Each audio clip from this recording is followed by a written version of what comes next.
¿Qué harías si descubrieras que el sistema financiero más poderoso del mundo está construido sobre una mentira? ¿Y que puedes apostar dinero a que va a colapsar? Porque eso es exactamente lo que hicieron un puñado de personas. No muchas. Se pueden contar con los dedos de dos manos. Mientras el resto del mundo invertía, celebraba y se endeudaba convencido de que los precios de las casas nunca bajan, estos tipos se sentaron frente a sus pantallas, revisaron los números que nadie más quería revisar y llegaron a una conclusión que parecía absurda. Todo esto se va a caer. Y apostaron su dinero, su reputación y en algunos casos su salud mental a que tenían razón.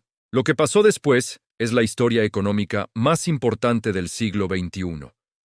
Una crisis que destruyó 8 millones de empleos en Estados Unidos, que borró 13 billones de dólares en riqueza de las familias americanas, que se propagó como una infección por cada economía conectada al sistema financiero global, que dejó a millones de personas sin casa, sin ahorros y sin una explicación que tuviera sentido.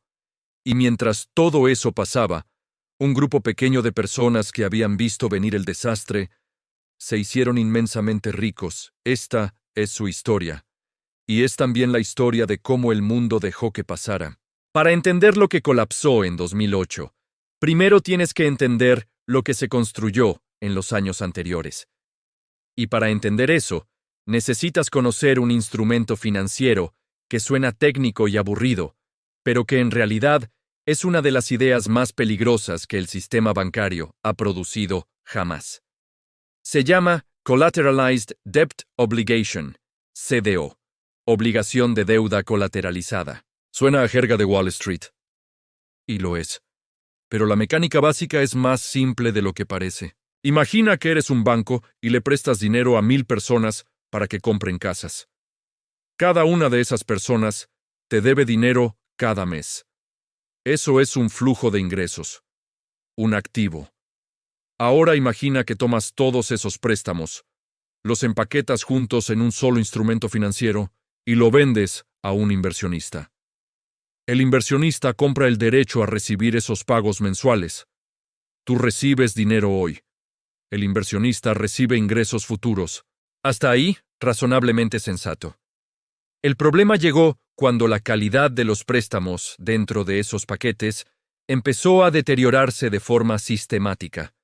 Y cuando nadie, literalmente nadie en la cadena, tenía incentivos para preocuparse por eso. A principios de los años 2000, el mercado inmobiliario en Estados Unidos estaba en un estado de euforia que llevaba casi una década construyéndose.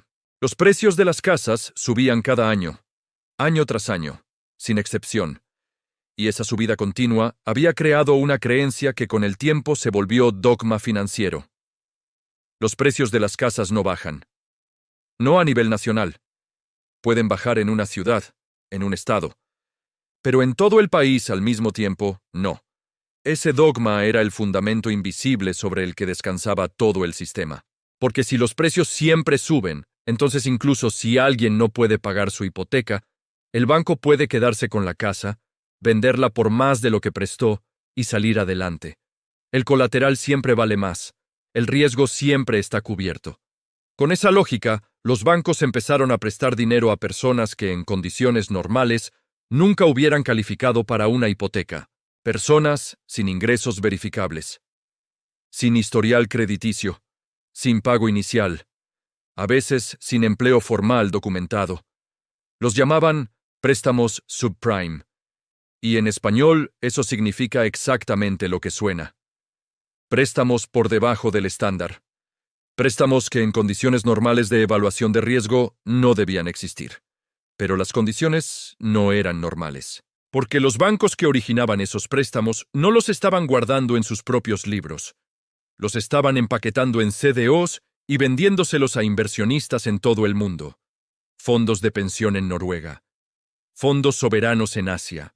Aseguradoras en Europa. Todos comprando pedazos de hipotecas americanas porque las calificadoras de riesgo, Moody's, Standard & Poor's, Fitch, les habían puesto la calificación más alta posible. AAA. El equivalente financiero de decir, Esto es tan seguro como los bonos del gobierno de Estados Unidos. El negocio era perfecto para todos los que participaban en él. Los brokers hipotecarios ganaban comisiones por cada préstamo que originaban, sin importar si el deudor podía pagarlo. Los bancos ganaban por empaquetar y vender, sin importar qué había dentro del paquete. Las calificadoras ganaban por calificar, y las pagaba el mismo banco que necesitaba la calificación alta. Los inversionistas recibían rendimientos atractivos sin entender realmente qué estaban comprando. Todos ganaban. Nadie era responsable. Y el riesgo real estaba disperso en tantos lugares que parecía haber desaparecido. Pero el riesgo no desaparece cuando lo dispersas. Solo se vuelve más difícil de ver. 2005. Las Vegas, Nevada. Un hombre llamado Michael Burry está sentado frente a múltiples pantallas en su oficina de San José, California. Burry es médico de formación, aunque nunca ejerció la medicina. Tiene un ojo de vidrio, producto de un retinoblastoma que sufrió de bebé, y tiene un cerebro que funciona de una forma que él mismo describe como diferente.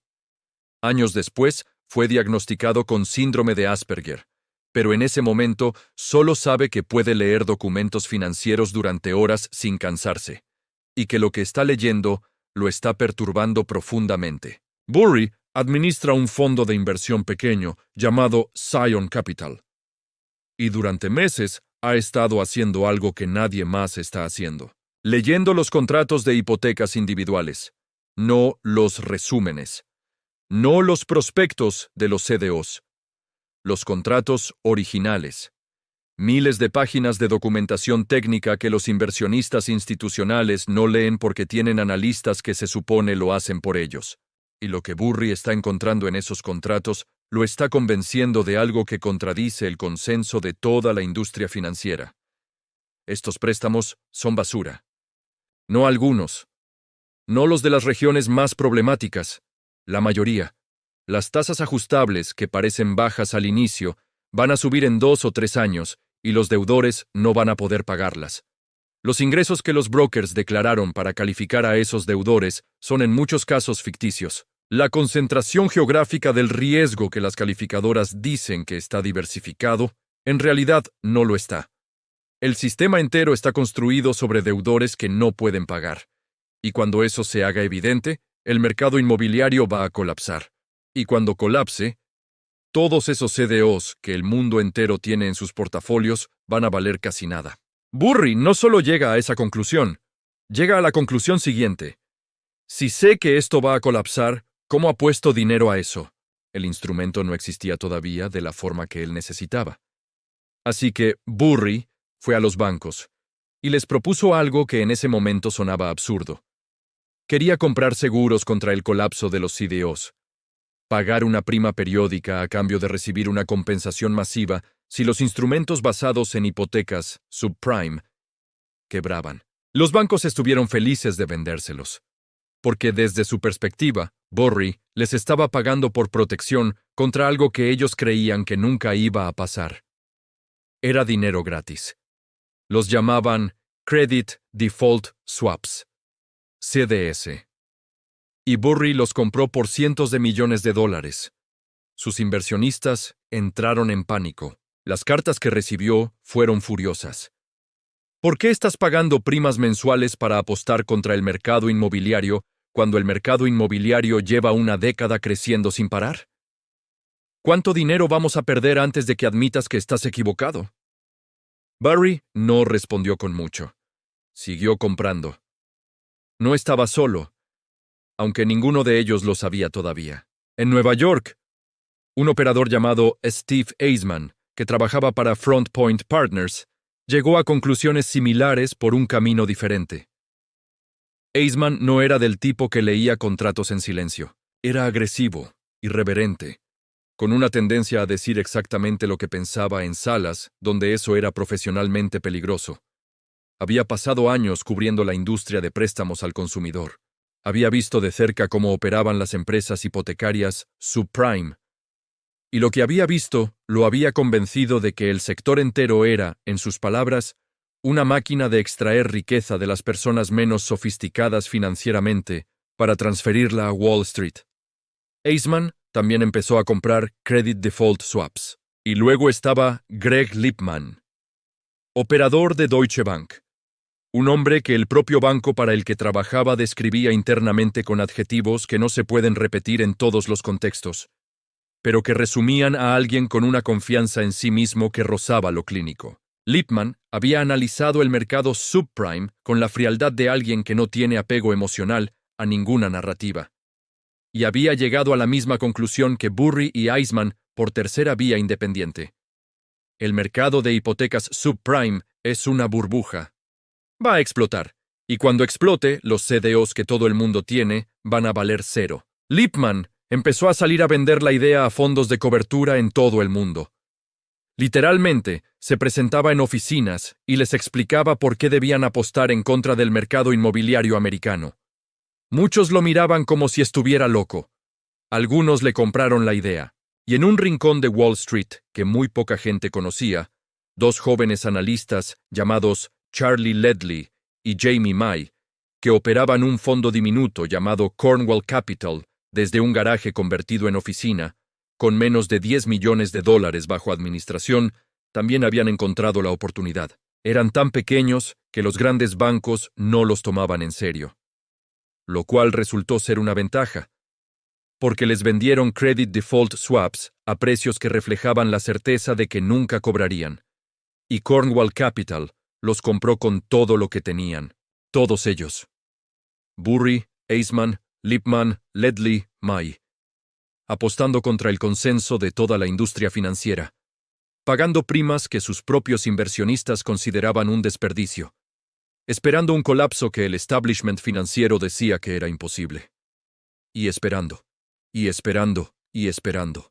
2006. El mercado inmobiliario en Estados Unidos empieza a mostrar las primeras grietas. Las tasas de morosidad en hipotecas subprime suben. No dramáticamente todavía, pero suben. Los primeros deudores con tasas ajustables que se reajustan descubren que no pueden pagar las nuevas cuotas. Las primeras ejecuciones hipotecarias empiezan a acumularse. El mercado no reacciona. Los precios de los CDOs se mantienen casi intactos. Las calificadoras no bajan sus calificaciones. Wall Street sigue empaquetando y vendiendo hipotecas como si nada hubiera cambiado. Burry está perdiendo dinero. Las primas que paga cada mes son reales. La ganancia que espera sigue siendo teórica. Sus inversionistas lo presionan con más fuerza. 2007. Las grietas se hacen más visibles. Bear Stearns, uno de los bancos de inversión más grandes de Wall Street, tiene que rescatar 2 de sus fondos internos que habían apostado masivamente a los CDOs. Es la primera señal pública de que algo serio está pasando. El mercado todavía no colapsa, pero empieza a tambalearse. Y entonces, los credit default swaps de Burry, de Eisman, de todos los que habían apostado contra el sistema, empiezan a subir de valor. Despacio al principio, luego más rápido, luego de forma que no tiene precedente en la historia moderna de los mercados financieros. Porque lo que estaba pasando no era solo que algunos préstamos malos estaban fallando. Era que el mercado entero, el mercado de billones de dólares, en instrumentos derivados construidos sobre esos préstamos, estaba descubriendo que no podía determinar cuánto valían realmente. Nadie sabía qué había dentro de qué. Los CDOs habían sido reempaquetados en otros CDOs. Las exposiciones se cruzaban de formas que ningún modelo de riesgo había anticipado. Septiembre de 2008. Lehman Brothers, uno de los bancos de inversión más viejos y respetados de Wall Street, con 158 años de historia, se declara en quiebra. Es la quiebra corporativa más grande en la historia de Estados Unidos hasta ese momento. En un solo día, los mercados financieros del mundo entero entran en modo de pánico. El crédito se congela. Los bancos dejan de prestarse dinero entre sí porque ninguno sabe cuánta exposición tiene el otro a los activos tóxicos. Las bolsas caen en picada. Los fondos de mercado de dinero, que se consideraban tan seguros como el efectivo, empiezan a quebrar. Las empresas no pueden conseguir financiamiento de corto plazo para sus operaciones normales. El sistema financiero global el mecanismo que mueve el dinero que paga los salarios, que financia las operaciones de las empresas, que sostiene el comercio internacional, está a días de un colapso total. El gobierno de Estados Unidos interviene con una escala que no tiene precedente en tiempos de paz. $700.000 millones en el programa TARP para rescatar a los bancos. La Reserva Federal inyecta liquidez en cantidades que rompen todos los récords históricos. AIG, la aseguradora más grande del mundo, que había vendido seguros masivos sobre los CDOs sin tener capital suficiente para pagarlos, es rescatada con $85.000 millones de dinero público. Los bancos que habían creado el problema fueron rescatados con el dinero de los contribuyentes. Los ejecutivos que habían tomado las decisiones que llevaron al colapso recibieron, en muchos casos, bonificaciones de salida millonarias. Y los millones de familias americanas que habían comprado casas con hipotecas que no podían pagar, muchas de ellas engañadas por brokers que les mintieron sobre los términos, perdieron sus hogares. 8 millones de personas perdieron su empleo. Millones más perdieron sus ahorros de retiro. Nadie fue a prisión. Un solo ejecutivo de nivel medio, un operador de Credit Suisse, recibió una condena por fraude. 1. En toda la crisis, Michael Burry cerró sus posiciones contra el mercado subprime con una ganancia de $725 millones para los inversores de Zion Capital. Su ganancia personal fue de aproximadamente 100 millones. Steve Eisman y Front Point Partners ganaron cantidades similares. Cornwall Capital, el fondo que operaba desde un garaje con menos de $10 millones, cerró sus posiciones con ganancias de más de 80 millones. Multiplicaron su capital más de 8 veces. Greg Lipman ganó personales estimados en $47 millones en bonificaciones ese año. Deutsche Bank, el banco para el que trabajaba y que también tenía posiciones largas en los mismos instrumentos que él había apostado a que colapsarían, perdió miles de millones. John Paulson, un gestor de fondos que no aparece tan frecuentemente en los relatos populares de la crisis, pero que apostó con más capital que nadie contra el mercado subprime, ganó aproximadamente $15.000 millones para su fondo. 15.000 millones, en un año. La ganancia más grande en la historia de los hedge funds hasta ese momento. Todos ellos vieron lo mismo. Todos llegaron a la misma conclusión. Todos tuvieron que sostener esa convicción durante meses, a veces años, mientras el mercado les decía que estaban equivocados y sus propios inversionistas los presionaban para que cerraran las posiciones. Y todos tuvieron razón. La pregunta que me parece más importante de esta historia no es ¿cómo ganaron? Es ¿por qué fueron tan pocos? La información que usaron Burry y los demás era pública. Los contratos de hipotecas que Burry leyó estaban disponibles. Las tasas de morosidad que empezaban a subir eran datos que cualquier analista podía ver. Los modelos de riesgo defectuosos que las calificadoras usaban podían ser cuestionados por cualquier persona con conocimientos financieros básicos. No era información secreta. Era información ignorada. Ignorada porque el sistema entero tenía incentivos para no mirarla. Porque ver la verdad hubiera significado detener el negocio más rentable que Wall Street había encontrado en décadas. Porque las personas que hubieran podido levantar la voz tenían demasiado que perder haciéndolo y muy poco que ganar de inmediato. Es el mismo mecanismo que vimos en Enron. Es el mismo que vimos en Kodak. Es el mismo que aparece en casi cada colapso grande de la historia económica moderna. No es que nadie supiera, es que saber era incómodo, era costoso, era profesionalmente peligroso. Y entonces llegó alguien que no tenía miedo de saber, o que tenía tanto miedo de no saber que el miedo a equivocarse le ganó al miedo a la presión social. Burry, en una entrevista posterior a la crisis, dijo algo que se quedó grabado. Dijo que lo que más lo perturbó no fue el colapso en sí. Fue descubrir que después del colapso, cuando todo lo que él había predicho se había confirmado con una precisión casi exacta, las personas que lo habían presionado para que cerrara sus posiciones, que lo habían llamado equivocado, que habían amenazado con retirar su capital, ninguna de ellas le dijo que tenía razón. Simplemente siguieron adelante, como si nada hubiera pasado. Eso, más que cualquier número, dice algo sobre cómo funciona el mundo. Las burbujas no se inflan porque la gente sea estúpida. Se inflan porque la gente es humana. Porque es más fácil creer que el precio siempre va a subir cuando el precio está subiendo. Porque cuestionar el consenso tiene un costo real y concreto hoy, mientras la ganancia de tener razón es incierta y futura. Y porque los sistemas, los financieros, los corporativos, los políticos, casi todos los sistemas grandes que mueven el mundo, están diseñados de formas que recompensan la conformidad y castigan a quien pregunta lo que nadie quiere responder. Los que ganaron en 2008 no eran más inteligentes que todos los demás. Tenían algo diferente: la disposición a sostener una verdad incómoda durante el tiempo que fuera necesario, aunque el mundo entero les dijera que estaban equivocados. Eso no se enseña en ninguna escuela.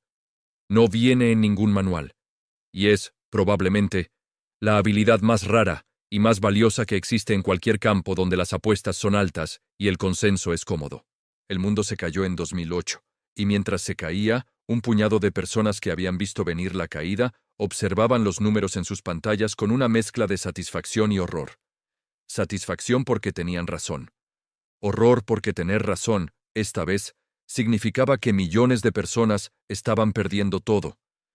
Y esa tensión entre la lógica del mercado y el peso humano de sus consecuencias es la que hace que esta historia sea imposible de contar sin que algo en ti se mueva. Si llegaste hasta aquí, ya sabes lo que eso significa.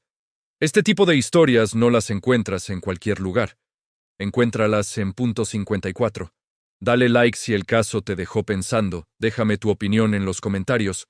Me interesa saber qué hubieras hecho tú. Activa la campanita para que no se te escape ningún caso y suscríbete. Nos vemos en el siguiente.